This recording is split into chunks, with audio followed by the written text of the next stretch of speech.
speaking of dignified lives, there is an article that you wrote, I think, sometime in March, and you were talking about the title is "A Pan-Africanist Believes the African Way of Life is Valid."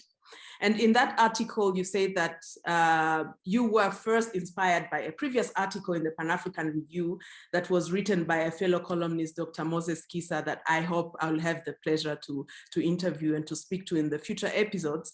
So you said there is something that he wrote that got you thinking, and that was the very first sentence of his article. His article is titled, by the way, if you want to look for it, everyone who's watching, it's called Reclaiming the Pan-African Agenda. And you said, Pan-Africanism has lately become the object of derision and denigration, partly understandable, but largely mistaken. So what in that sentence, what in that, because I was like, oh, okay, well, if I was reading it, I probably would pass. But what in that sentence made you think? Yeah, well, because of this assault, because the challenge is so overwhelming, the alternative to do nothing or to leave the status quo seems attractive.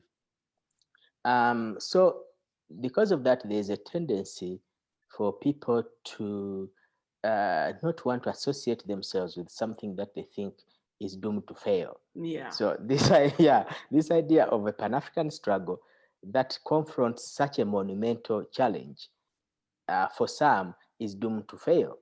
So no one wants to identify with failure. But the problem is that it's the only avenue for hope and dignity.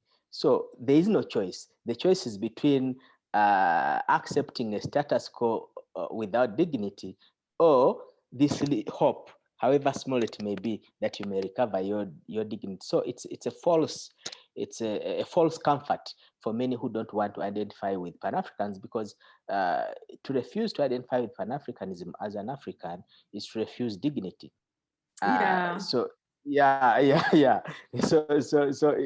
either way it is between two worse options, and the better option is to identify yourself as someone worthy of dignity. And once you've done that, and you demonstrate that by a rejection of subhuman treatment, a solidarity towards a fellow African, and so on. Once you acknowledge that, you don't even have to call yourself a Pan-Africanist, because it is in your lifestyle. So you live a Pan-African lifestyle, and your rejection of second-class status is Pan-African in its essence. So you can actually reject the label Pan-African, but you're only a Pan-African in content.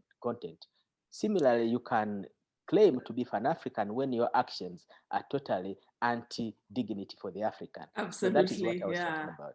In the article, there's a line I read, and I was wondering, is Daktari being radical? Or what's wrong with being radical anyway, in this sense? Because you said Pan-Africanism is therefore a constant quest to perfect the dignity of Africans. And then you added somewhere that a person of an African descent, like us, who claims not to be a Pan-African, basically you are suggesting that you're not worthy of dignity. Do you feel like some people might think this is radical or a little extreme? Well, there's no radicalness in the pursuit of justice. So radical justice is valid justice. Actually, there should be moderate pursuit of justice. Every pursuit of justice should be radical, because a dignified life should have the optimal justice. So there is no radicalness. Interesting. No, I agree. I was just asking, just in case, because it's as if either you're a Pan-Africanist and you want a dignified life, or you are not and you feel like you're not worthy of it. Yeah.